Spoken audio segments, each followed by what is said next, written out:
IVM. Hey there, if you are a curious mind who wants to understand how government policies work and what is the effect of government policies on your life, then you should check out The Seen and the Unseen, where journalist Amit Verma talks to guests and also dives deep into understanding what these policies really mean and if they really are effective or defective.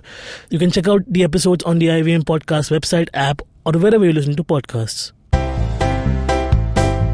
Hello everybody, you're listening to Keeping It Queer with me, Navin and Farhad. Hi guys, welcome to Keeping It Queer. My name is Navin Narona and as usual with me is Farhad Karkaria. Hi. Farhad, get off your phone for fuck's sake. As 2 minutes. usual with me, it sounds like I'm just stuck here. Yeah, because you want to go and First of all, fuck you. Please. Fuck you for saying get off your phone. You know, I think 2 times you hung out outside of this. Yeah. You were constantly on your phone, number one. And secondly, you are one of those people, even when I see you in tagged pictures of other people, you are on your phone in those pictures. So shut the fuck up. Because people take candid photos of me. If they ask me to pose, I will pose. And the first looking time, into your phone. Yeah. That's your pose. That's my pose. I'm indifferent. Okay. But Modern the time we hung out with you at your house, yeah, I was rather awkward. I don't know. Yeah, what happened? What is that about? I'm not a social person per se. Like, even though, like, give me a mic and I'm okay with doing comedy every night to random strangers, but put me in a house with random strangers and I'm like a little jiggly. Is it a podcast thing? Because I've only recently started podcasting with multiple people and I've realized that off a podcast, we don't have much to talk about. That's not true. Is that a thing? I don't know. You all do podcasts all the time. We talk about a lot of things, but then like you got busy with cooking, which is your every evening routine. You cook for your roommates, and I was left with the roommates, and they were like, shit. "What's they're up not with that?" They're not allowed. I mean, like over time, I will obviously build a rapport with them. Okay. But like even my best friend Jia and I, we just like sit in the balcony and just like we're on the phone half the time. Wow. And like we now consciously try not to do that, but like I think it's a problem. But I should introduce a second guest on the episode because we go on our own thing. Yeah. Abbas. Hi. Welcome. Thank you so Abbas, much. you must have heard him on IVM Likes, on the Simplified, on several other podcasts that he's producing and hosting. Abbas, we got you today here because you're the straight dude. I figured. and people are talking about straight representation now because that's dwindling apparently, and we need to have straight people on popular media. Right. Do you feel that way, Abbas? Not at all. I think the world has been way too far in the hands of straight people, so it's time to get others in the party. But we are in the month of June, which is the Pride month, celebrated world over. The rainbow is thrown around like it's a confetti at this point. Everybody gets, you get a rainbow, everybody gets a rainbow. And it's crazy because when you look at the history of Pride Month, do you know the history of how Pride Month began? Not actually, I don't. Okay, so 26 June 1969. You don't care. You just like, who's the next guy? You know that popular video right now that Stonewall, oh, people died there, and then someone corrects that drag queen like, oh, nobody died at Stonewall. Do you know what I'm talking about? Yeah, I'm that drag queen. I mean, like, oh my God, I have no idea. Yeah, so basically the story begins back in the 50s where lobotomy was big. People used to, hide, and prohibition was strong.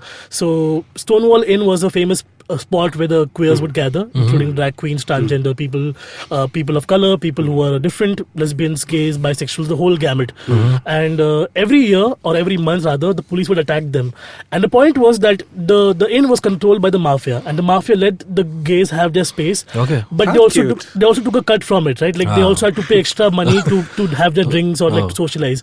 So it was a protection thing also. But at any given time, the mafia could also give up the gay people. They're like, we don't owe you anything. So if they come and raid us, we'll let you go.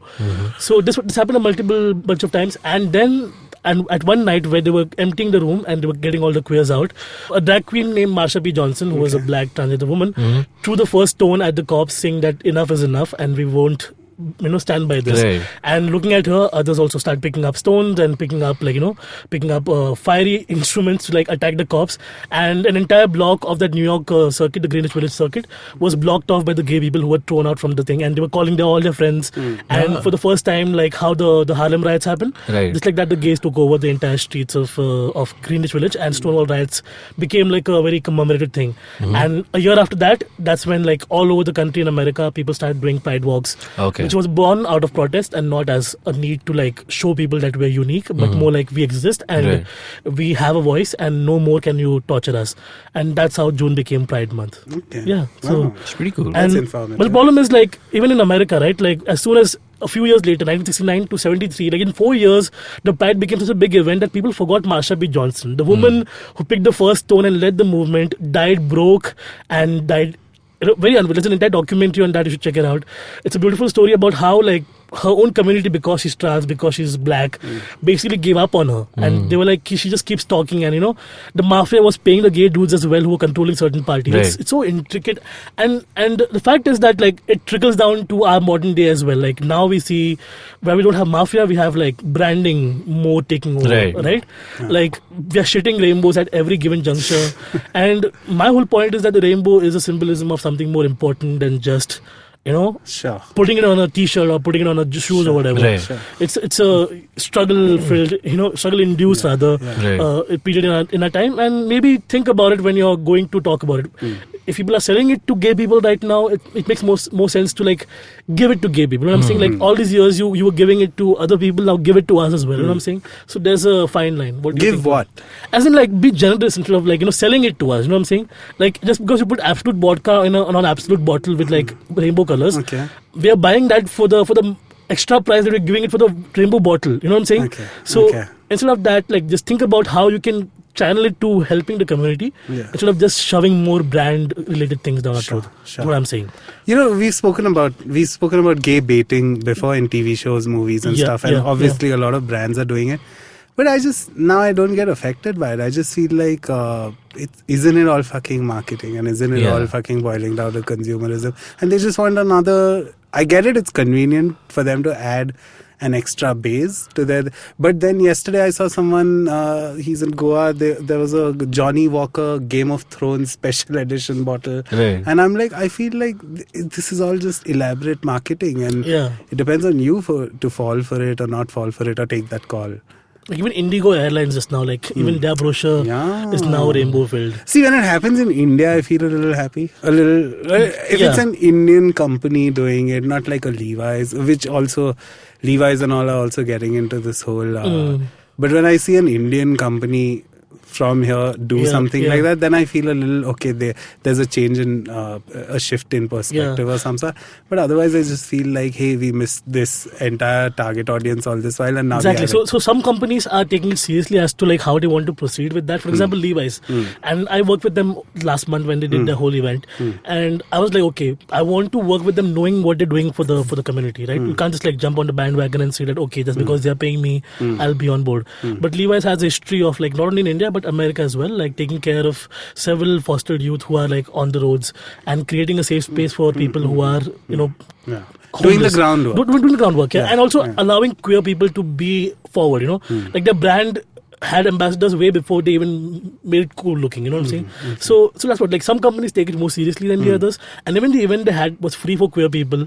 They gave out free T-shirts. They gave out like a lot of free things for like, and queer people like that because they have never had that wholesome understanding of like what's it like to be a part of something bigger. You know what I'm saying? Okay. Like you go to different events where everything is like normal, but if they make it about you for a day, you like it.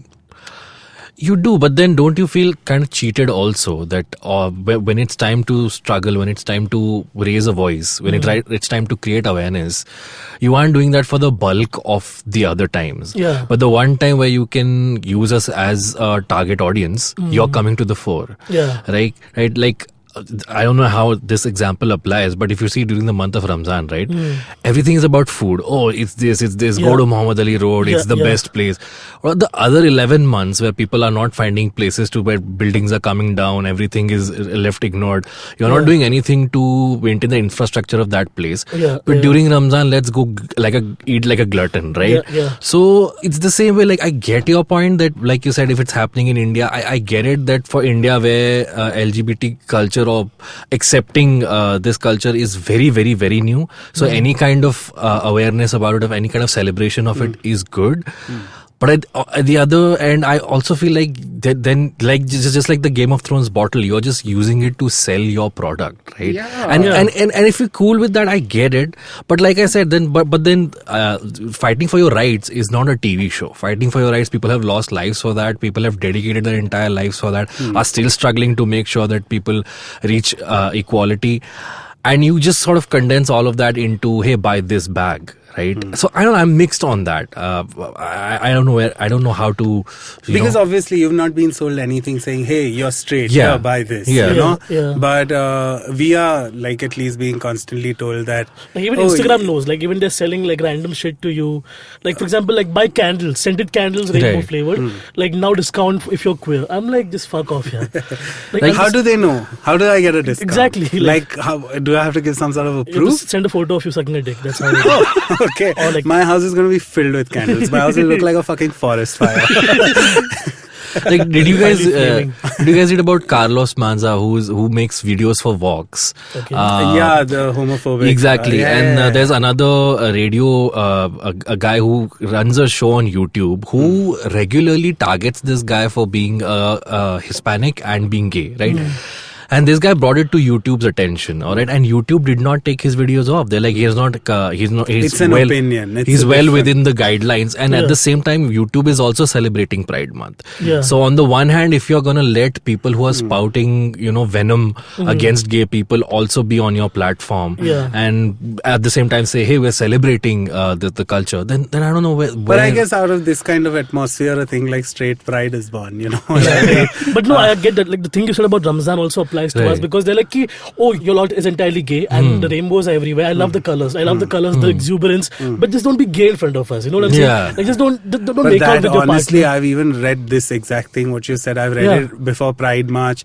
Like the organizations that organize Pride March, you can say, hey, be decent. I get it. Obviously, you don't want to like... Pride happened, some party trust had... it became a huge thing. That was last year and like... Last year. Bindu Madhav, he's actually broken up from the trust only and become his own thing now. He's become his own little Pune gay. Pride is a whole different thing. He's a solo gay now. He's a solo gay. Oh my god, I feel gay so solo. sad. Because I so many people mocked him and made fun of him, and I'm not empathizing with him. Yeah. But suddenly I can't help but think of him as that 1 calorie in Diet Coke, like just alone. I think he's one of those people who's just like, I'll fuck everything up. I'll go fight with everybody. And that's the gist I get from reading his posts and everything. Yeah. And that's what like Pune Pride was almost like regulated to a point where people were like, how can we even join this as a Pride March? You know what I'm saying?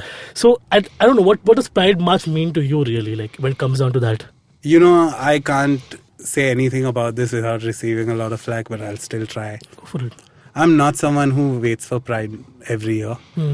It really comes from a sense of, if I can justify myself in any way, it comes from a sense of me never having to vie for anyone's approval in any way since the time I've been sucking dick. Yeah. Like, that's from 8.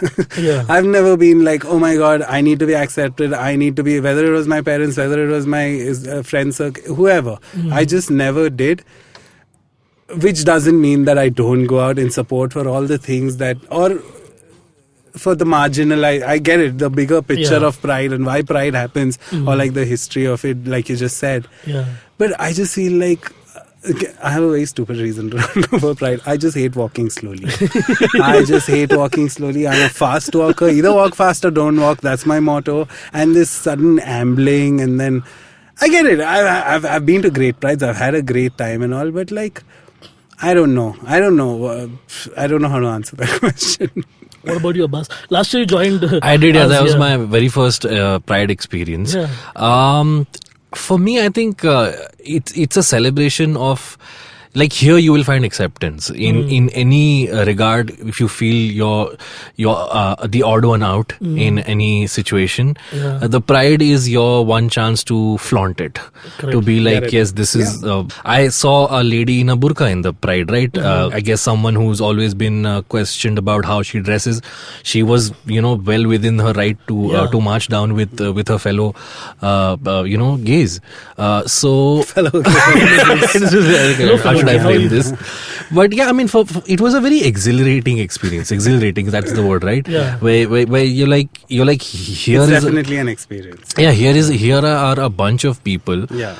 And for a few hours that day, they are not afraid of anything. They are not ashamed of anything. They're going to chant, they're going to dance, they're going to sing. In fact, my favorite thing about Pride is while walking and just watching, because it's in Bombay and the way there are buildings and everyone's looking at. Yeah. I like that. I get it in that sense. It works. But and the thing is Walk like faster. again, like I think we can say these things. For example, I went last year in a skirt, which was for me a whole new thing because I've always gone like as a butch version of myself. At Pride, like shorts, boots, comfortable for walking, it's enough. But I went in heels and skirt and everything, and I saw a general shift in perception. What happens is like what we don't understand is like us privileged boys and girls who can dress a certain way. We don't understand the meaning of pride per se, because for us it's another gay where we collaborate. But for people who are misgendered all the time, like who have gender neutral identities, who have who are persecuted. For them, it's like a whole different thing. And for that very reason, I find joy in going to a Pride and watching people who are trans just like being themselves, having a great time. The way they dance, the way they fucking lose their shit, I love it, dude. And the thing is, like when I first went, my first year was 5 years ago, and I was very much in the closet back then, very afraid. But my friend was like, "Chal, I'll take you along." And I was like, okay, I'm going to wear a mask, I'm going to wear glass, I'm going to hide my face, I don't want all of that. The first apprehension happens. But then like, because I watched so many people, even back then there were like close to 5,000 people, and I'm like, this is amazing, dude. Bombay, no matter how it is. I just wish though that it was more like the American Pride Watch, where like entire thing, the whole road is cordoned off, and people come in like floats, and they whole present the whole thing like it's an acrobatic thing or whatever. I would, and people come out like it's the 4th of July to watch the queers. I would like that. That's something that I would want to like, because if you go to Ground Road, there's a bridge, the skywalk, where everybody just like all the straights run to the Pride Walk on a Pride Walk. On the skywalk to see what's happening down. And I've done that a bunch of times, and the view is mind-blowing, dude. Like they have this massive rainbow flag. But that's what I'm saying. The Pride will symbolize different things to different people in different times and ages. But let's not forget that the whole march is a sign of protest. It's a sign that a drag queen, a trans person started the whole thing. And let's not forget our roots. We'll take a small break at this point, and we'll be back on Keeping It Queer, discussing more straight pride after the break. Thank you. Hello and welcome to a brand new and exciting week on IVM. We'd like to give a shout out to our sponsors, Storytel and Paytm Money. On the scene and the unseen, Amit Verma's guest is quizmaster and sports expert Joy Bhattacharya. Joy talks about his journey as a team director for the Kolkata Knight Riders, his role in the Under-17 FIFA World Cup, and the evolution of televised sports in India. On Advertising is Dead, Varun talks to founder and editor of Dead Ant, Ravina Raval. They talk about Dead Ant as a platform to discuss news and events around comedy. On Ganatantra, Alok and Sarayu are joined by Dr. Carol Sperry to talk about the role of women in electoral politics. On Simplified, Chuck and Nareen are joined by Director Insights of Brandscape Worldwide, Utsav Memoria, for part 2 of how to travel on a Desi budget. On Geek Fruit, Dinkar and Jishnu talk about the highly distinctive director, screenwriter and producer Edgar Wright. On IVM Likes, IVM staffers Abbas, that's me, Darius and Madhuri are discussing the highest IMDb rated series Chernobyl and also delve into the phenomena of grief watching. On the Habit Coach podcast, Ashton talks about the beliefs of bad and good habits and how a habit that is bad for someone can be good for someone else. On our Kannada podcast Thale Harate, Sri Ranjini speaks to Ganesh Chakravarti and Takshashila Institution's Soumya Nandan and her endeavour to revive the interest of ancient board games in India. On Equity Sahi Hai, Srinath Mithanthaya, Senior VP at Motilal Oswal AMC, talks to Anupam about value migration and how it's different from value creation. And with that, let's continue on with your show. Welcome back to Keeping It Queer. And in the break, our videographer fairly pointed out that people are allowed to say what they want to say. Like if they have an opinion against queer people, then if YouTube allows it, then it's not a bad thing altogether. And we try to raise the point that opinions shape other opinions. And in this time and age, you have to be very careful as to like on what side of the argument we fall. Like we want to suppress people or we want to uplift them, really. And the thing is, similar thing happens when the whole Taiwan legalization happened recently, and CNN and Washington Post and everything that happened, people were posting videos about queer people. And as soon as that happened, all the comments that were like featured prominently on the post were Christian haters or people who were like, God, we are finally doomed, please save these people. And I'm just thinking, like, if I was a queer kid now accessing social media, the effect it would have on me is terrible. Like, I would not want to come out as queer because that's how people treat you. They hate you. Like, and that's what's wrong with the world, right? Like, you generally have to understand, like, there's a open micer in the Bombay circuit who prides himself on being a right-wing opinion comic. Okay. So I was hosting a mic, and when I host a mic, I make it very obvious that I'm gay and I talk about it very openly. And even like there was a group of 3 drivers like who were from the lower income background, but they were so cool with me. They were like so chill with the fact that I was talking about it. That's what I'm saying. Like, you know, in the most unlikeliest places you'll find comfort and people who are allies. But this guy goes up on stage. And his first line, because there were a lot of women in the crowd, is like, "ये हरियाणा वाला अपने काम ठीक से नहीं कर रहे. Like they are letting so many girls out already." And then he goes on with this bit where he's like, "I miss a time where you could go on the stage and call a gay dude fruit cake or good or mamu. But like, what's happened now? Everybody's politically correct." And I'm like, "Okay, you want to do a joke about gay people? Do a good joke, you asshole. At least give me with a fucking better joke." Like I close my show with this one line where I'm like, people who hate me sometimes say कि gay लोग का गान मार देना चाहिए. I'm like, हम भी तो वही कह रहे थे सालों से. Simple, effective. Goes for it. If you're going to make a joke, work for it. Make a good joke and I'll appreciate it. Instead of being a stupid hater for no reason. You know what I'm saying? And from this is born that whole, why are they given preference right now? Why are they so special? Like 3 dudes from Boston basically started like appealing to the government, saying that can we have like our own straight pride month? Following this on Twitter, everybody is having like a field day, trolling them. They've even come out with the flag, right? What's the pride flag? That's ISIS. It's a black stripe, white stripe flag. Really? It's got like a weird, it's got like the weird gender symbols. Like I don't know what it even means, honestly. But like that's so typical of Boston men, really. Like if you see the most boisterous, homophobic, sexually frustrated men have come from Boston, including Bill Burr. You know something? So like you see the opinion is like so cringy. And then Chris Evans, obviously Captain America, like the Captain America that he is, came and like, you know, showed them what's it worth. Point is like Chris Evans should have just shown them his butt. But straight convert. Like we had a lot of focus on his butt in the last Avengers movie. Oh my god, It's America's ass. I've paused multiple times. I've paused the movie. I paused on Hulk's butt. I'm like, yes, Hulk butt. Anyways, so we digress.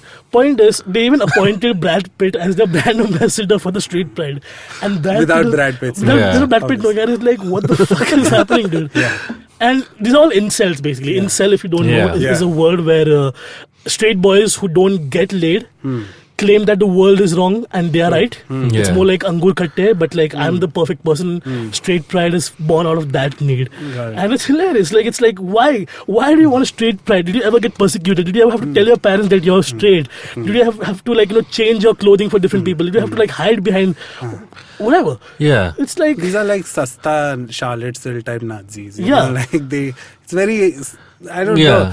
For me, I'm coming from a point like, give it to them. Give them a straight pride. Let them walk. Let's see how many turn up. And how many people turn up and just more straight boys. But what are they even planning to do at this march? I think it comes from a place of like, again, like the YouTube conversation. It's a... Oh my god, if it's being so widely accepted now, sexuality across the world, then we straight heterosexuals might be extinct and we are like now endangered in some way. So I think it comes out of that. It's the same white genocide, Hindu khatre mein hai, school of thought. Same. It's like... just give it to them. We just need matrix babies in the future. It's like, why have babies at all? Once we take out the whole reproduction argument, everything is solved, I feel. It's like, everybody's like, population ka kya hoga? Hum acha hoga? Like, nobody's... Who says that? Everybody. Like, even my aunt do it. Like, she's like, see, I believe that God made man and woman to have sex and have babies. Sure, everything. Now what you do, I don't have problem with that, but I believe. He believes it's so much easier. My aunt, not me. This is her like being very like vociferous and I'm like, okay, then like, I'm like, your first daughter had 5 miscarriages. So like, what's up with that? Oh boy. See, I'm not saying that I can be a nasty person. I can be a nasty cunt if you want me to. But I'm not being that person. I empathize with you. I understand your problem. But if reproduction is the only argument, that then probably I'm as barren as your daughter. You know what I'm saying? So, reality check. No, I think... religion isn't even like the most like, I just feel now it's like bullies who then bring in religion to be their ally. These are just mean people or people who can't see other people being happy, and they're like, how do I legitimize my point? Oh, there's religion, let me use this as a... I'm gonna go a few steps more under this, and I feel it's actually, it comes from a place of the inability for them to express themselves the way they want.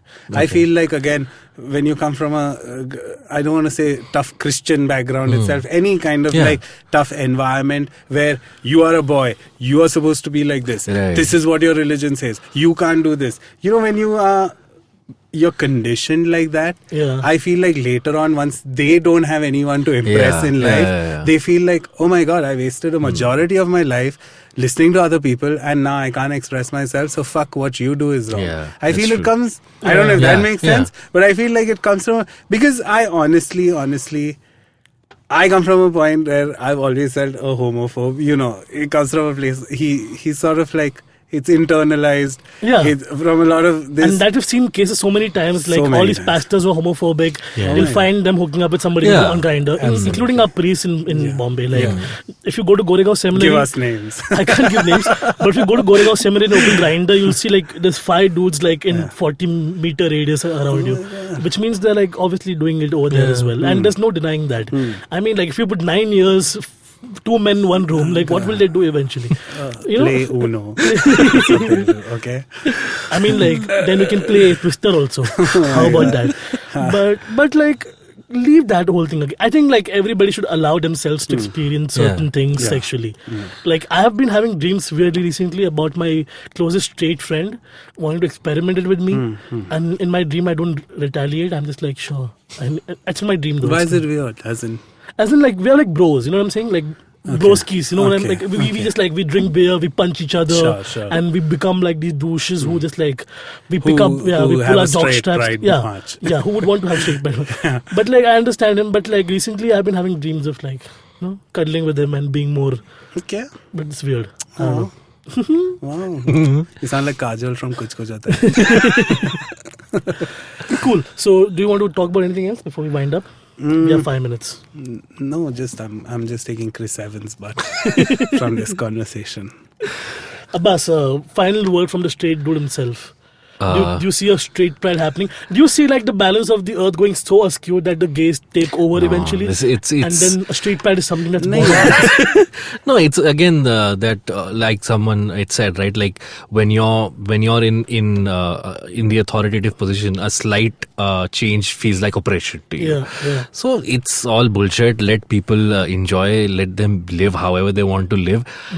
If taking pride in your, I mean, I don't know if you're straight and just because someone who has a separate sexuality than you celebrate who you are for a lot of other things. Don't just be like, oh, it's because they are getting to do this, how dare they get to do this, now we will also do this. It's a very depressing place to come from. I have a question for you. These 3 guys who are doing the straight pride, they're in this room with us right now. What could you possibly tell them to change their mind? I kind of want to know. Is there anything you can tell because I'll tell you where I'm coming from. I come from a point where like I said, I've never like vied for anyone's approval or blah, whatever. But like, I just feel like why expend energy trying to change this person? I mean, because I come from a place like... I would just ask them, like, if your pride has ever been stifled as a person. If you ever felt like somebody pushed you behind for who you are. If that's happened to them, then so be it. Then go and take your pride march and do your fucking thing. But if you have ever been, like, in a position where nobody questioned you for whoever you are, then... I felt that today. Those 2 lesbians who got punched, did you read about that? No, neither did I. I saw it. Okay,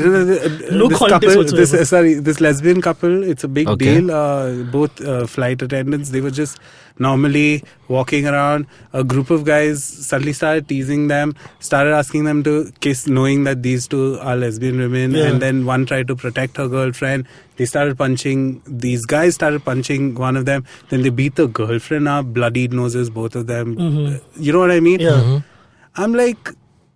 Yeah, as long as that never happened to you, shut the fuck up. And I don't think any person in the history of time has been beaten up or like this because they were straight. Exactly. Like that's the reason. Like, hey, are you straight? Fuck you, I'm gonna bash you. The reason I'm like this today is like I've mentioned this in the earlier seasons as well, that when I was 20 and I was dating my boyfriend and he was leaving for like his 6-month trip, the only thing we had was his car to like cuddle. Okay, so as a parting thing, I was car like, was it? Sorry, it was a Maruti Ritz. It was a small car, but like two people in the car just like holding each other's hands, and we kissed each other. Some cops saw us, like he was off duty, called 2 more cops on duty, separated us both. The cops started slapping me, and I'm just like, and he's telling me कि तू अच्छे घर का इंसान लगता है. I'm like, बुरे घर के लोग गे थोड़ी होते हैं, चूतिए. तू पांडु है, you're havildar, fucking shut the fuck up. You're not even like in a higher position. And then they start scaring me about like taking me to the medical test, and I back then did not know that they can't prove I'm gay by medical testing me. But that's what's like. I was so freaked out by the whole thing, and I remember I just walked from that point because I had to give him $1,000 and fuck off from there. And I walked and walked and walked, and I walked to the station, took a train, and I was walking home. I'm like, no more am I shutting up. No more am I ever going to let anybody touch me or slap me for being gay. And that's it. Nobody's touched me ever since that day. After so much of coming out, after being brash about it, nobody's had the balls to do it. So unless that's happened to any of these 3 Boston dudes, I'm okay with that. Okay. And that's the thing. I feel like just expending any amount of energy to like, which is why when I say let them have it, let them fucking do it. I feel like we could spend our energy in way better ways than trying to tell someone the age-old, hey, there are no gender binaries. There is like, it's a spectrum. It's no like, you know what exactly. Instead of expending your energy, if there is in some better way, you could do something for whether like this. I sometimes feel like, even though as little as what we do with this show, I feel like if anyone is listening and they feel less alone, that's something. That's you know what I mean? Sure. Do that. But trying to like, because the number of memes and the number of like the barbs I'm seeing people spending on Twitter at taking these 3 guys or the flag and all, I was like, this is all just giant waste of energy. But that's the entire meme culture, dude. Like, why would anybody make memes in their free time? I've been watching Chernobyl. I just think energy. Everything too much of a waste of energy. So like, Chernobyl is a good show. Brilliant show. Definitely check it out. Oh my god. So yeah, HBO loves doing this. Like, they're like, you finish Game of Thrones, we'll give you more shit to watch. Anyways, that's it from us, guys. Thank you for joining us on Keeping It Queer. Can I end with a Chernobyl joke? Sure. Go for it. So, for those of you who've seen the Wait, first... is it too fresh? Is it like... making fun of the not really. Okay. So in the first episode, there's always this thing that when radiation starts leaking, you can taste metal. So everybody keeps asking, do you taste metal? Do you taste metal? And someone on YouTube was like, yeah, it's all the Emmys you're going to win that you tasted. Yeah, for sure. Easily. Awesome. Thanks, Abbas, for joining us, and thank you for shedding light on behalf of your straight brethren. Of course. Farhad, thank you for joining us as well. And bye. Bye. And my name is Navin Narona. You can join us on social media. House of Narona is my name on Twitter, Instagram. Farhad Karkaria. Just look at Farhad Karkaria. Abbas Momin. And if you want to listen to more shows on the IVM Podcast Network, you can check them out on IVM Podcast app or the website, or follow them on social media for more updates. Thank you. Bye. Bye.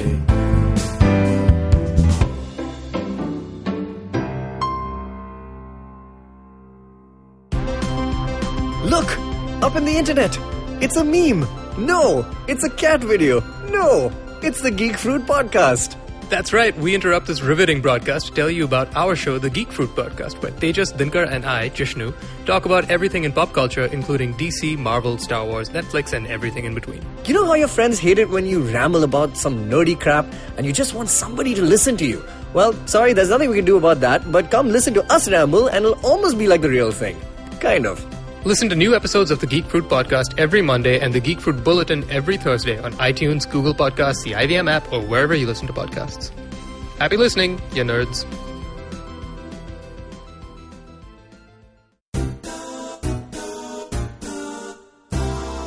माणसं गोलगप्प्यासारखी असतात. Hi hello करताना वेगळी आणि बोलताना वेगळी आणि गप्पा मारताना वेगळी, मित्र झाली की वेगळी आणि शत्रू म्हणून वेगळी, थोडक्यात दिसणारी वेगळी आणि असणारी वेगळी, कधी आंबट, कधी गोड, कधी तिखट, तर कधी चमचमीत आणि कधी कधी हॉट अँड स्पायसी सुद्धा. आणि म्हणूनच गप्पा सॉरी गोल गप्पा विथ तृप्ती खामकर फक्त तुमच्यासाठी दर बुधवारी IVM पॉडकास्टच्या ऍपवर, वेबसाईटवर किंवा युट्यूब चॅनलवर सुद्धा ऐकू शकता. तुम्ही आमचा पॉडकास्ट वेगवेगळ्या पॉडकास्ट प्लॅटफॉर्मवरती ऐकू शकता. फक्त सर्च करा गोल गप्पा विथ तृप्ती खामकर आणि आमचा पॉडकास्ट ऐकत रहा.